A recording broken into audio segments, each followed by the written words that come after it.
dogs? Anyway, if you're not a dog person, you can, there's a restaurant, you can go to the bathroom right now. This is called A Letter to My Dog Exploring the Human Condition. I'll tell you that this is the longest I've ever gone in my life since I adopted her, that I've been without her. And I get to see her tomorrow night at, kind of 4 in the morning. And she's so perfect. She has a vaginal issue, which makes her even more perfect, but she has a strangely, I don't know, I feel like I'm like telling her secrets by telling her all this, but she has this vaginal issue, so she can't ever lick her vagina, which just sucks for her. I don't know what I would do with my life if I couldn't do that.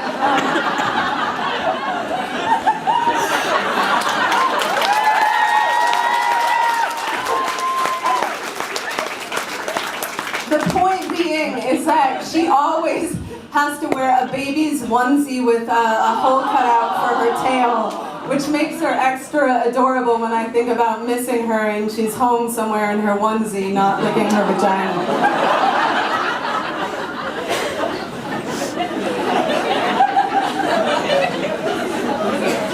One of the hardest things about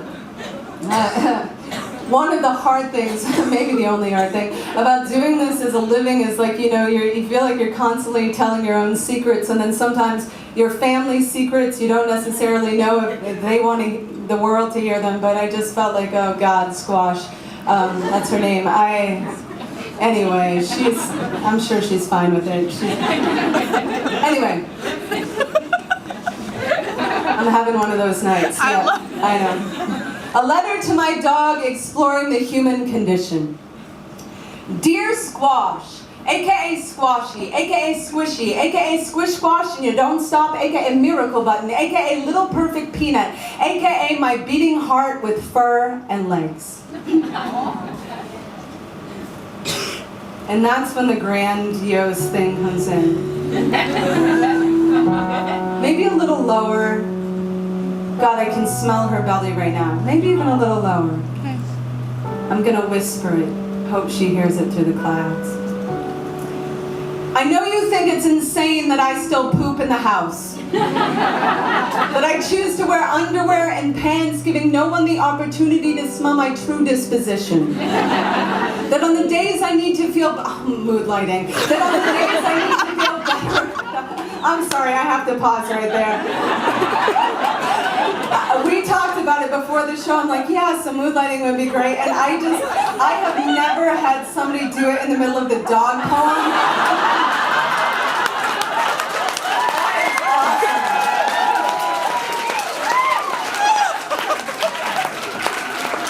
Underwear and pants. Okay, great. We can keep going.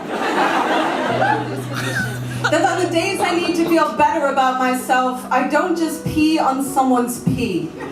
Don't worry, I am not fooled by my thumbs. I know I'm not the tadpole's final project. I know I am not the last species evolution prays to become. I can't even swallow my own pride long enough to let myself drool when something smells delicious. What must you think of my mirror face? Or how much of my day I spend practicing my butch voice, my baby I'll fix your carburetor with my toolkit voice. And you know full well, there is nothing in my toolkit besides a massive collection of self-help books that have helped me do nothing but feng shui the skeletons in my closet. Don't you just love how that femur accents the sofa set, Squash? I'm sorry I cry every time I take you to the vet. I'm sorry they take your temperature like that. I'm sorry I take you there when you've only got a bug bite. Humans hold so tight to the leash of life, but you will roll in anything dead and wear it like perfume. I wish I had your nose for eternity. I wish I could see what you see. Where the squirrels sate in your eyes. Where the postman deserves to die even when he's not bringing bills. What's with hating the shadow the peace lily makes on the floor of the living room? I know I let you down every day. I choose to not murder the vacuum. Is it bad that I refuse to teach you to not be afraid of men? Is it bad that I want you to keep your bite and your snarl and your gleaming teeth? Is it bad that when they call you a risk, I call you a feminist? You never make fun of your friend Chloe's underbite, or your friend Willow's limp, or your friend Harvey's past trouble with the law. You never criticize me for being too uptight to let my hair down, even though you can let yours all the way out. All over my black hoodie, my black pants, the couch, the car, the chair. The online merch store that sells my books and t-shirts wrote me a letter saying, "We can't continue to sell your products if they continue to be covered in so much of your dog's hair." I just assumed anything covered in you would increase in value. Remember when I told that woman I loved her, then whispered in your ear, "You're my #1 girl." It's true.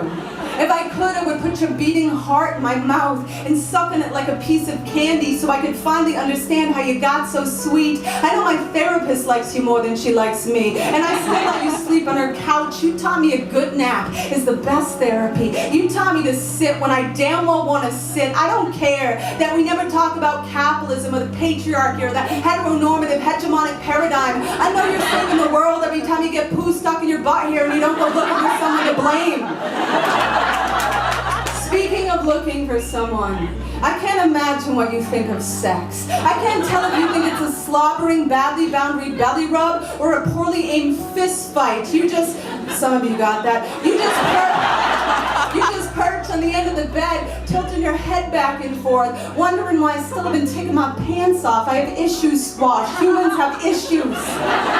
We dig holes to bury our own hearts. We chew on our own bones. We escape the predator but still can't shake them off. So some of us, we wear our own bodies the way your friend Berlin wore that cone around her head. Remember? So embarrassed, but I never had a better teacher at engaging my own spirit than you. Never had a better reason to stop playing dead than the day I saw your face at the shelter. Your little nose pressed against the cold glass, staring up at me like I was a gay Noah's Ark. My heart, my heart, my heart. Every time I give you a treat, you run around the house looking for a place to hide it. So you finally come to where I'm sitting and hide it directly under me. The most important thing I have ever built in my whole life is your trust. May you always feel entitled to more than your fair share of the bed. May you always tear the stuffing out of every toy I give you so I can constantly be reminded to keep spilling my guts, to keep saying, I don't know how I will ever make peace with the shortness of your lifespan, but I promise to make sure you know you are so loved every second you are here. You know my hands will build the sturdiest ark they possibly can to hold your holy howl and your holy bark and your holy beg. Squash Andrea Gibson, little perfect peanut, my beating heart with fur and legs.